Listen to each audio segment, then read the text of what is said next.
Hi everyone, it's Christine from Financial Dreams with Christine, and I am here today to do a wrap-up of June, wrap-up of the second quarter.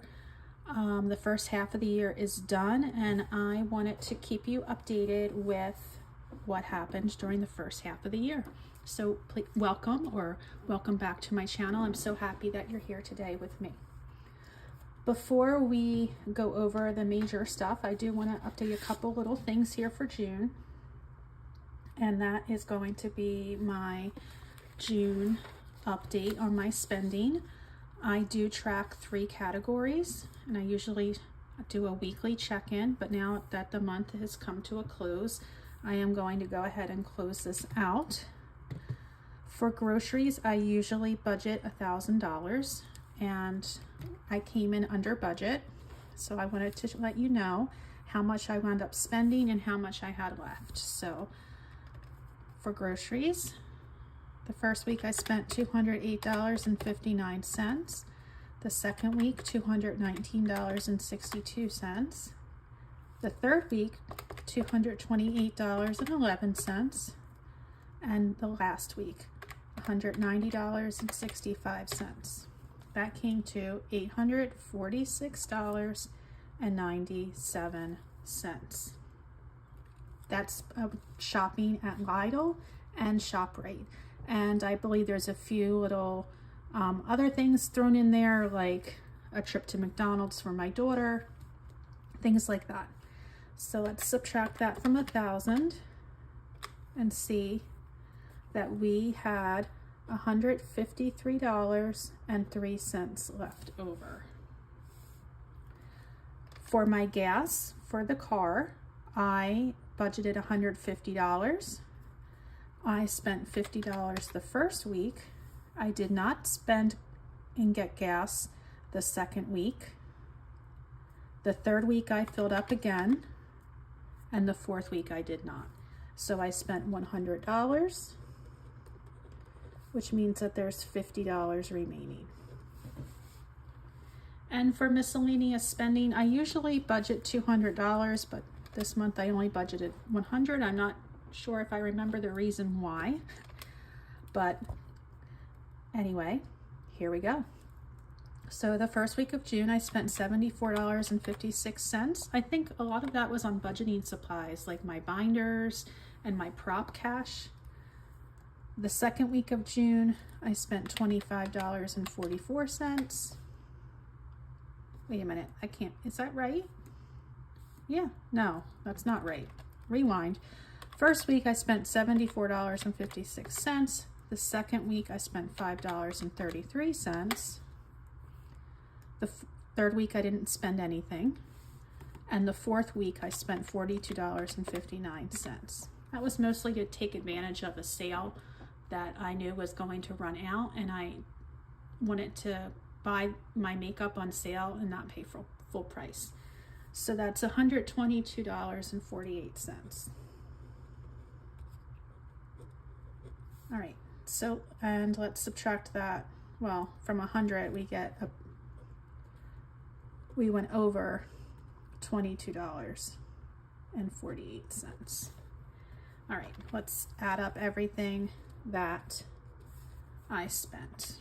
$846.97 plus 100 plus 122.48. That gives me $1,069.45.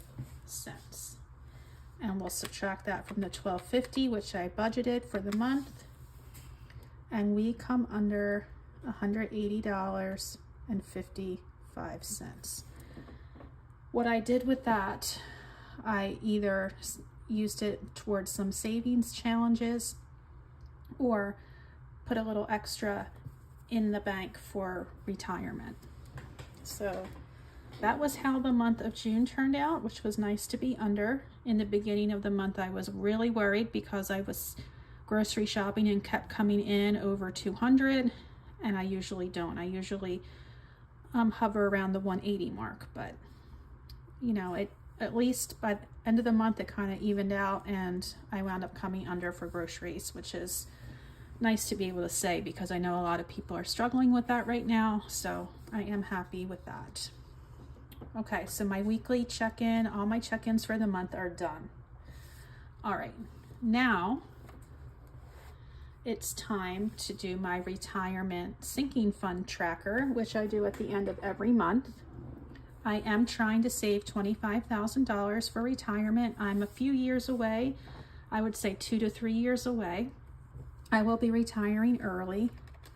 My husband is retiring at the end of this coming school year, and we are ready to be done and move out of state and start our retirement. So anyhow, what I usually what I usually save each month for retirement has been consistently about $500 each month, and I throw a little bit more there when I can. This is liquid funds. We do have retirement savings that are separate. We do have 403Bs. We do have, or at least I have, a Roth IRA. So this is not the only money we have, so don't worry about that. But right now I have saved, as of the end of June, $3,773.41. Now, to fill in this tracker, I need to divide by $250 because each circle is worth that, and I need 15 circles colored in. So this is 10, 11, 12, 13, 14,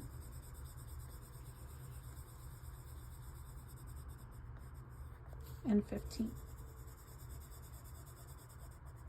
Okay. So once the school year starts, this will really pick back up again. I'm planning on contributing close to $1,000 or more than $1,000 every month toward this sinking fund. For July and August, I won't really be contributing anything because I'll be on a bare bones budget. But once the school year in September picks up, I'm going to be working this hard. Okay, so we did our end of the month check-in with our expenses. We've done our retirement sinking fund. So just another few little updates for the first quarter of the second quarter of the year. So I started making my YouTube videos, I believe it was April. And so I was well into the second quarter by then. So what you missed was what happened during the first quarter. So by telling you everything here will definitely help you see what kind of progress we've made for the first half of the year. So, sinking funds. I've been working on sinking funds since the beginning of the year, and you may have noticed we do some videos with some prop cash stuffing to go through these categories. When you add up all the categories in this binder on this and the savings for each category, you get over $18,000. So since January, I have saved over $18,000 for sinking funds. This is coming from a person who never had sinking funds before. I always just charged everything and paid it off without any idea where that was really going to come from. So I don't know how I lived my life before sinking funds. It's actually the only way I'm going to be able to get through the summer. I have a summer sinking fund. As a teacher, we don't get paid in the summer, and I'm going to be using my sinking fund here to help me get through August.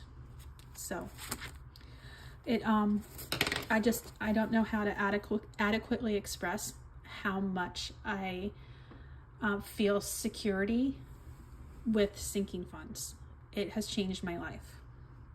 Okay, besides saving over $18,000 in sinking funds, I have also started a low priority sinking fund binder with saving challenges.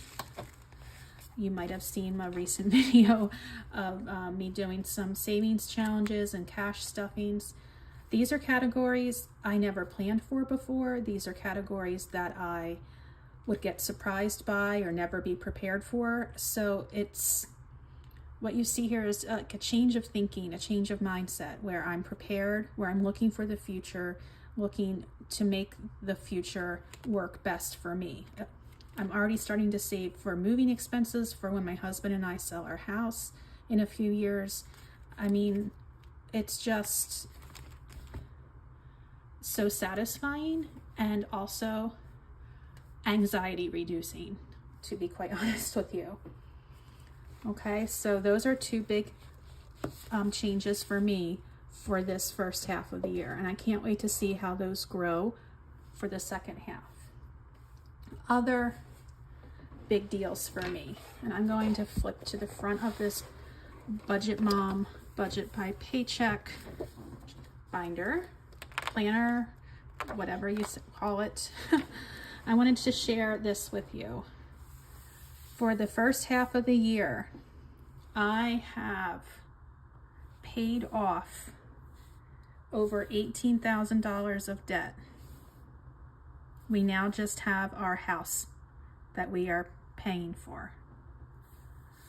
Now, the reason why my line graph goes up is because we incurred some debt when we had roof damage and basement damage due to a storm, and that did cause us to have to pay that off really quickly. Luckily, we got some insurance reimbursement, but we've been working hard. We paid off the car, we've paid off my cell phone, we are consumer debt free. Okay. Also, I have increased my retirement savings by over $13,000 this first half of the year. Not only that, but I have also, I say I mean we, my husband and I, have increased our net worth by over $108,000. I would say that's mostly due to the real estate market and the fact that they're valuing our house so high, but a lot of it has to do with that we have no longer these deficits to take away from our net worth, that we have more saved, and so we have more assets in our net worth. So things are happening. I think they're pretty big things that are happening, and I would just encourage you that if you're having a hard time, if you are not making as many gains as you expect, to just hang in there. It is worth it. It is worth it. So that now that in July, when we start this third quarter, it's not going to be so many gains for me, because I'm going to be in a bare bones budget for July and August. So I'm not going to see that same progress. But once September comes and then the final quarter rolls around, I'm excited to see what I'm going to be able to do. So hang in there. That's the whole purpose of my video. I'm not on here to brag or say, oh, look at me, look how much I saved. I'm here to say, look what happens when you're consistent. Look what happens when you are determined. And so many of you are. And I just want to cheer you on and say how proud we all can be of ourselves, and that we're all here for each other in good times and bad, in debt-filled times, or in financial freedom times. So again, I'm just really excited about this, and I can't wait to see what the future brings. And I wanted to thank you for being here with me today, and also to say thank you for all your support and your kind words. I appreciate it more than you know. And I'm going to tune out now. I hope I see you soon, and take care of yourself. Bye.